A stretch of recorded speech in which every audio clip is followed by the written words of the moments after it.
Thank you, Barbara, and thank you, children. We're going to invite Mrs. Kathy Hoffman-Siders to come forward now to share her testimony with us. And following her testimony, we will join together in a song titled Through It All. A few weeks ago, Pastor Michelle asked me if I would give testimony.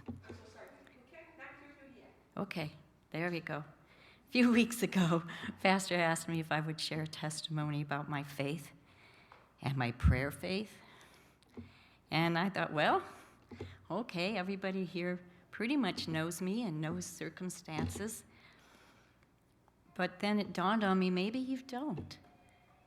About 20 years ago, the fact of prayer and how it works really hit hard at home. Through weird circumstances, I ended up in Lakeville, 30 days in a borrowed apartment with a 21-year-old, a 15-year-old, and 2 toddlers. When we landed there, I had no job, no car, and 30 days to live where we were. Let me tell you, I thought I had this covered. But if you want to hear God laugh, tell him your plans. So day 28 comes along. I still have no job, no car, very, very limited funds, and 4 sets of eyes looking at me saying, okay, now what do we do? That is when I learned that this God that in my mind sat on a throne, he had the crown and the scepter, and he looked at you and said, this is what we're going to do. I realized that God was my Father. He was my friend and my confidant. And I knelt and cried and screamed and help me, what am I supposed to do? And I fell asleep praying. When I woke up, I had a peace that I had never felt. So now I'm down to 2 days to find a place. And all of a sudden, within the next 4 days, I have a place to live. Somebody had donated a car to my then church. And as we were moving into some place to live, I got a phone call for a job. None of these things happened in any way that I thought it would. So I learned that when God answers your prayers, it's very rarely how you want it, when you want it, where you want it. But he answers those prayers, and the only thing he requires of you is faith and love and trust. Everybody sitting here has had their lives disrupted. You hadn't planned on that medical, that financial, whatever. But you know the power of prayer because this church believes in the power of prayer. There is so many different examples that each of us could put out there that you were just desperate for an answer, and suddenly it's there because you asked your Father. And I now have a vision of who God is, and it's not somebody sitting on a throne with the scepter and the crown. It's a very loving person that is just waiting for you to come to him and say, I need your help. I know I can't do it alone. And it's that faith that God is going to let it happen. In the last month, I have had a grandson come to me with his fiancée and their 18-month-old daughter and say, we got no place to live. I did not hesitate, although a lot of my friends thought I was crazy. I said, you come live with me.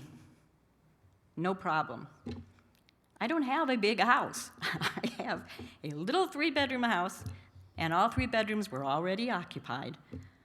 But that's okay. We made a way because God had called me to step up.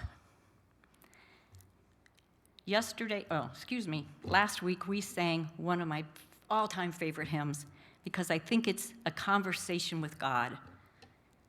And that's the one that says, I am the Lord of sun and rain, and I don't know all the exact words, but that's God's half of the conversation. And my half was, here I am, Lord. What do you want me to do?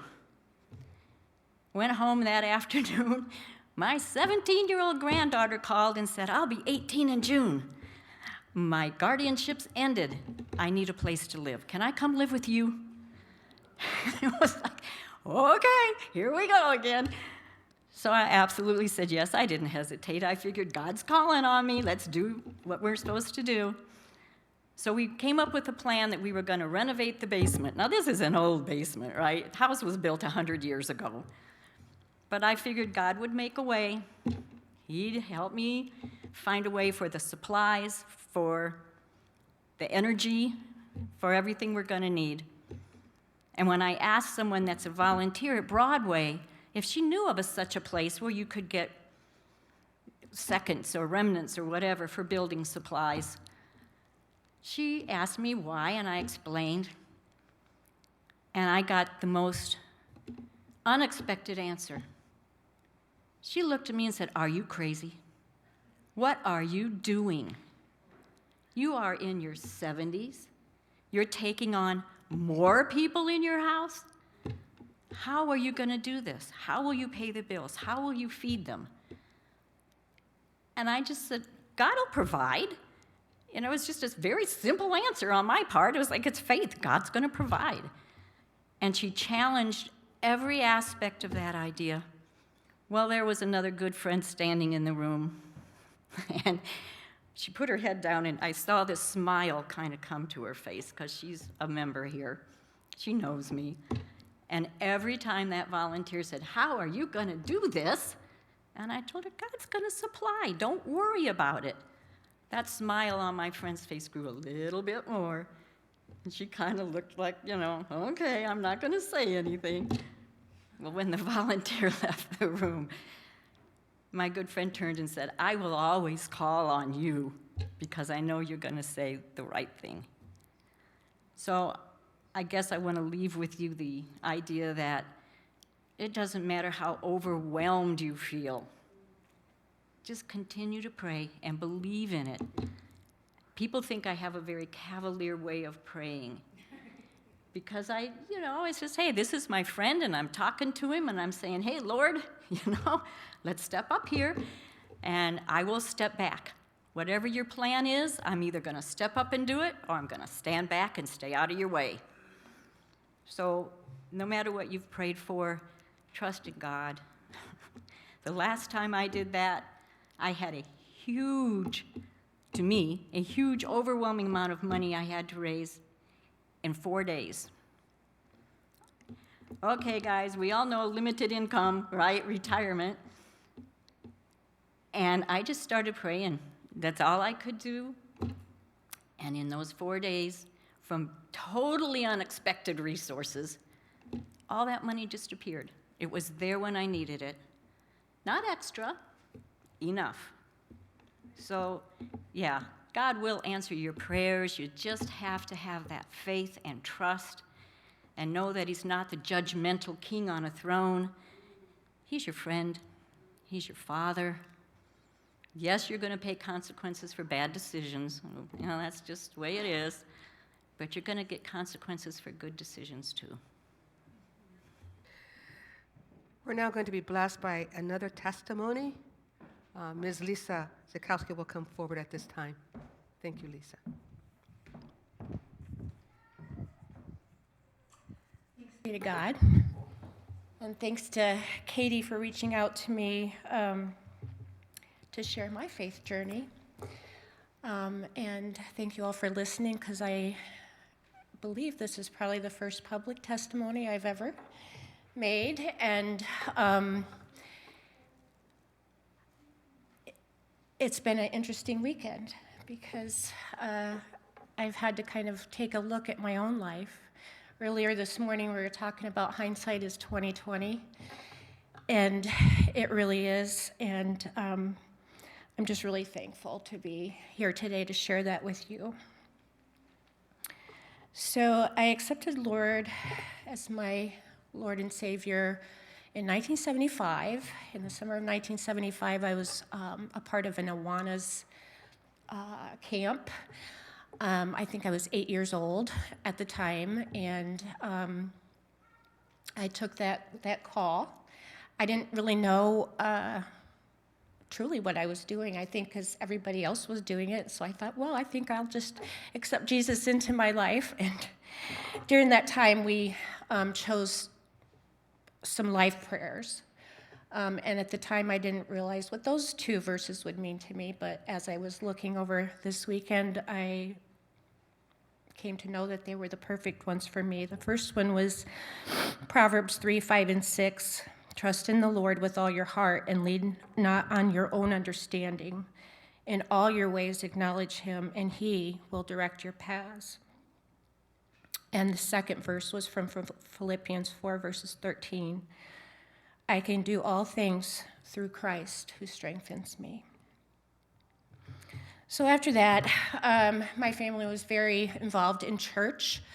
And I immersed myself into church. Everything that I did, my parents were very strict, and so the one thing that I was allowed to have freedom in was church activities, and so I became very involved with church. I was in the children's choir, and then I was in the adult choir, throughout my high school years. I was a part of what's called, I was raised Baptist, and there was a group called Girls Guild. It was a national group, and so I became a national member of the board of Girls Guild. I had a really strong Christian family in my church who believed in the Bible, and so my entire growing up years, I immersed myself into the Bible and learning about Jesus' words and things like that. And it was really a kind of protected time in my life. In the summer of 1984, I graduated high school and was on my way to college, about 4 hours away from family. I just thought grew up in this protected family, and things were great, and things were going to be great. And I got to college, and without kind of like the guidance of my parents, experienced things of freedom that we probably all have been exposed to, just like I think from my being so protected all of my life, I lost a little bit of track when in my first semester at college. And then that same year, my parents were divorced. My mother became married to another family member of our church family, and so it was kind of like a big scandal. And what I came home to during Christmas time that year was basically my church family not understanding what was going on. I felt kind of abandoned by them. Those that stood by me for the 17 years that I was with the church, and I didn't feel very good about it. And I really struggled. So that began, and I didn't realize it until I was thinking about this last night and this morning. And forgive me if I cry, it's tears of joy. It's not tears of pain. That began my 40 years of struggling and walking in the desert. 40 years of kind of trying to make things my own way, a lot of mistakes, a lot of heartache, a pregnancy, an abusive marriage for 12 years, 2 children being born into that not so good environment that had to grow up, witnessing things that they probably shouldn't have ever seen. I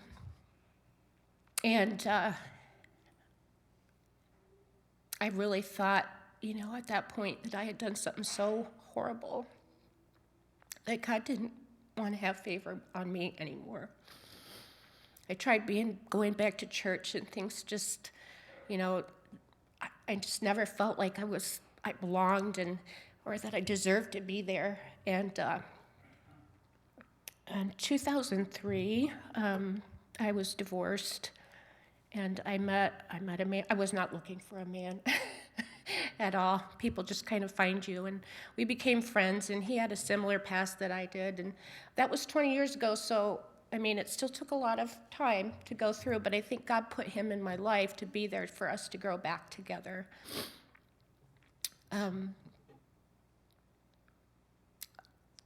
The whole time that I was doing that, though, God never left me. Jesus has always been my friend ever since I said yes to him.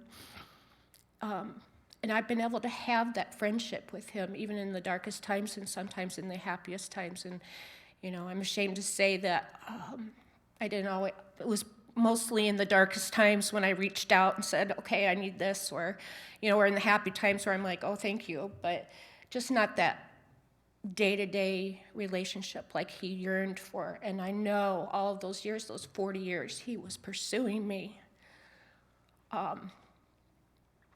And I think that he got tired of carrying me for those 40 years, like in the footsteps prayer.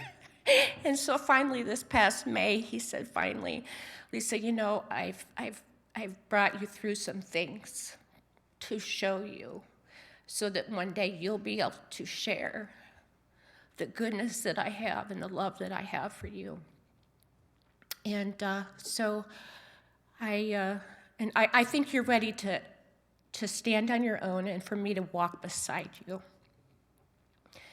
And so I was volunteering at Broadway Church last May, and serving breakfast, and in walks Pastor Michelle and starts singing, "This is the day that the Lord has made," and all those things back from my growing up and everything, and I just loved that song, and so I just started bursting out singing with her, and after breakfast was served, she came up and said, I think I'd like you to come and share some special music with us. Well, I hadn't sang in 40 years. I hadn't really even been a part of a church in 40 years. And, but I said, yeah, I'll do it. And then I met Katie. God puts all these little pieces and places and things in our lives for a reason. And so many times it takes longer than we would ever want to think of taking to look back to see that he was with us all the time.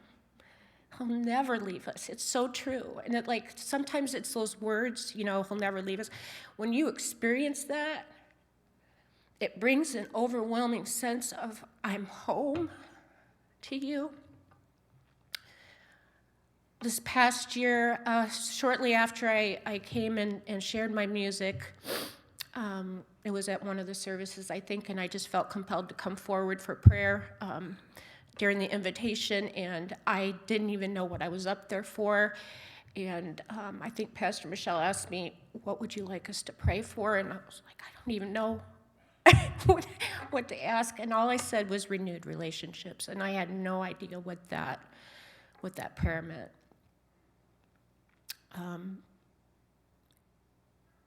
And I've received answers. I think the biggest answer that I received and I recognized this past weekend was it was my renewed relationship with God and Jesus that he gave me that answer to, along with other things that have kind of happened throughout this past year. I lost both my father and my stepfather, and found out my mother had Alzheimer's and dementia all in a very short period of time. And so it's been a real struggle. Things that probably would have brought me down, except for I have experienced the greatest peace that passes all understanding. And I truly understand what that means now, to feel that peace. Things are still not perfect, and I feel like I'm a little girl again learning and growing. But I know that God will never leave me, and that if I need it again, he'll pick me up and carry me. And I have no fear of the future, because I have that peace and I have that understanding, and I know that he'll always take care of me. And I just want to take this time to thank you at Evangel Heights for welcoming me and my family into your family. And I pray that it will be a lasting one, a lasting relationship. And I'm just very thankful for all of you.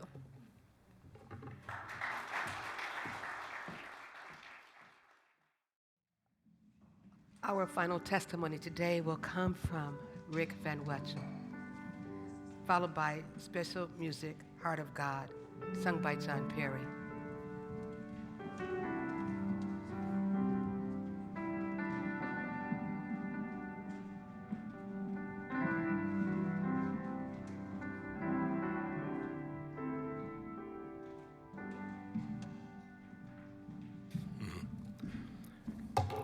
God will make a way where there seems to be no way. My first thought when I was asked to consider sharing my testimony was to say no, feeling like I had a way out.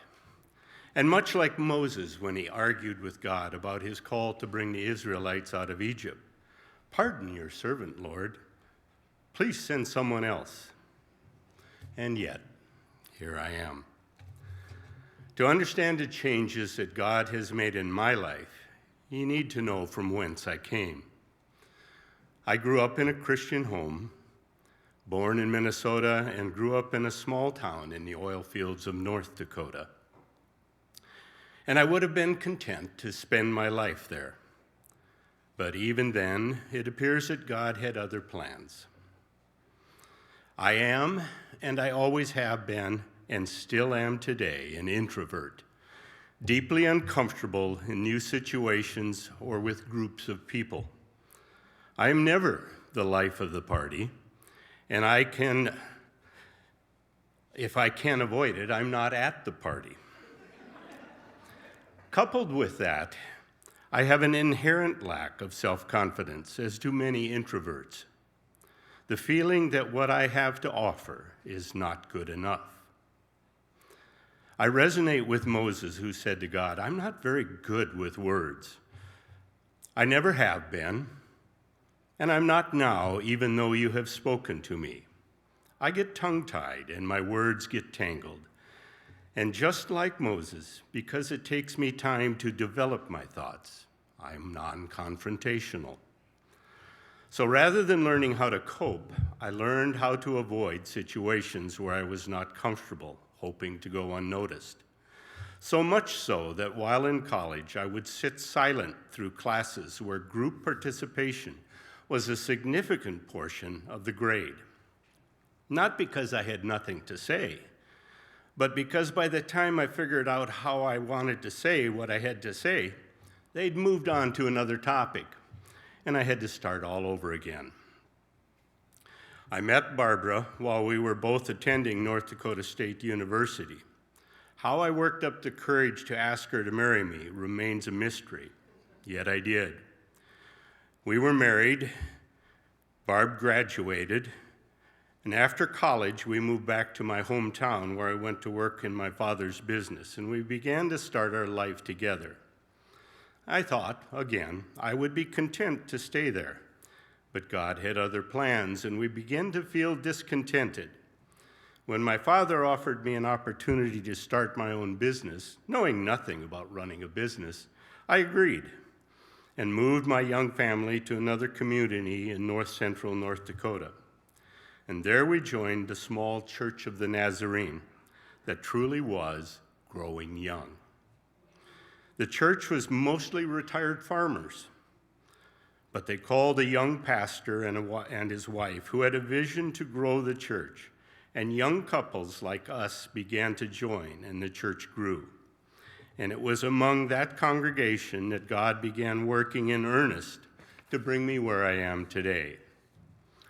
Music has always been a part of my life, and Pastor Mike, an accomplished musician himself, encouraged me to lead the congregational singing. As you can imagine, that was not an easy task for me. But with Mike's encouragement and the support of that congregation, I spent the next 35 years as a worship leader. Mike had been a youth pastor in California before he accepted the call to pastor that little church in North Dakota.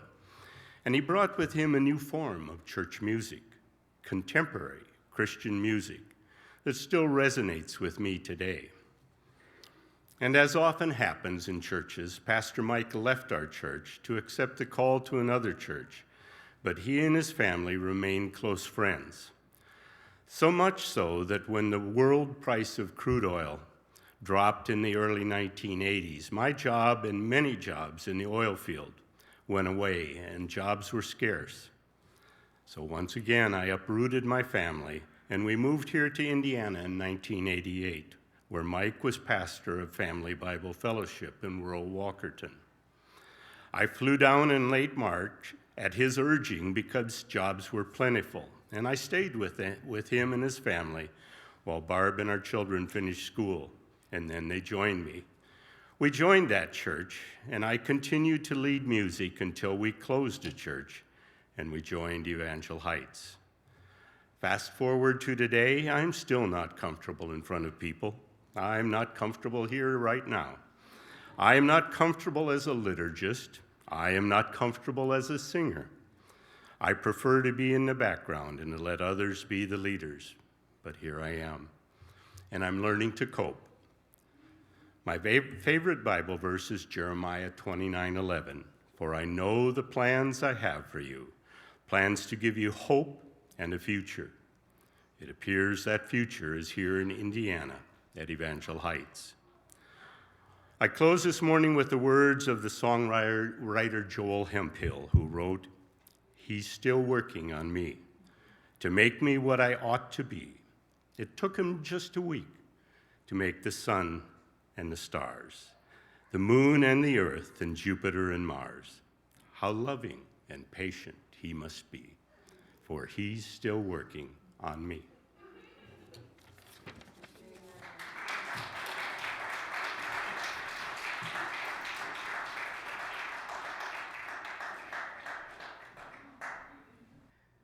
John 3:16 says, "For God so loved the world that he gave his only begotten Son, that whosoever believes in him shall not perish but have everlasting life." You've been invited to come home to God today.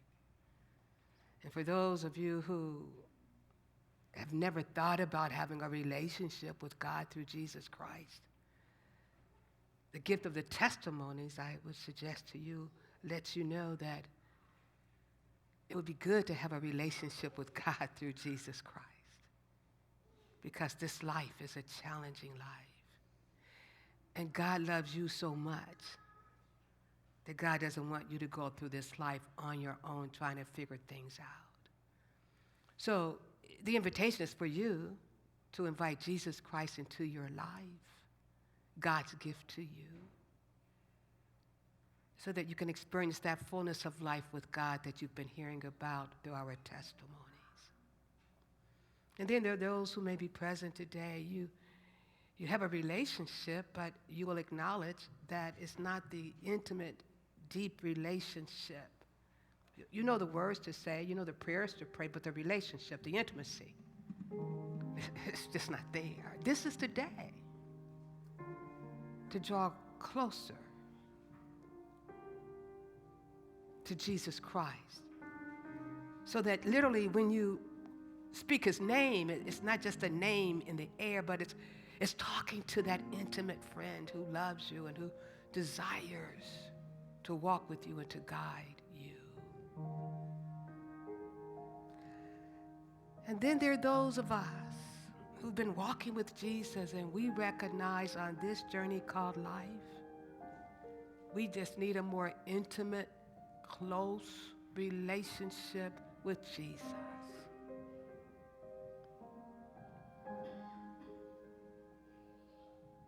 The fears, the anxieties that is trying to capture the attention of Christians the sense of being overwhelmed.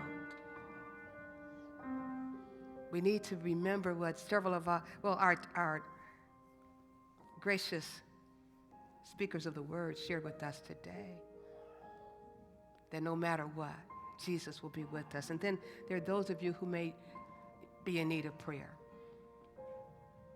today.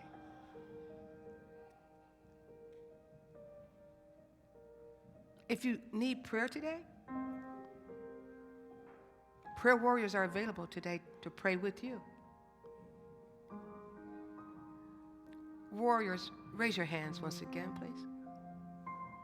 They're available, and I'm available to pray with you today before you leave this house of worship today. Loving God, we bless you and we give you thanks for all that our eyes have seen and our ears have heard. We thank you for the ways in which you've spoken to each and every person through those who've given testimonies today. We thank you for the ways in which you are still tugging at hearts, reminding those who are here who need to know that you are real. You're not a figment of anybody's imagination. You are a God of mercy and love and grace. And regardless of what has been done in the past or this morning, you are a God who forgives.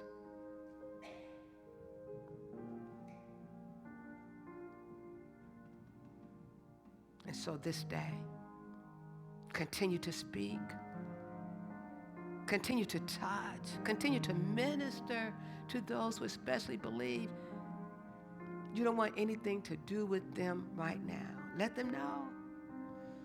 You've always been watching them. And your love for them will never end. So may this day be the day that they will accept you into their lives through Jesus Christ. May this be the day that those of us who have a relationship with you will commit to drawing ever closer to you, more intimately with you. May this day be the day that no matter what persons are experiencing, they will know to come to you in faith and to trust you for their lives and their circumstances. In Jesus Christ's name, we pray with thanksgiving. Bless you, Holy God. Amen. Loving God, if there is someone who you're calling to come to the altar, then may they come now. 'Tis so sweet to trust in Jesus and to take him at his word.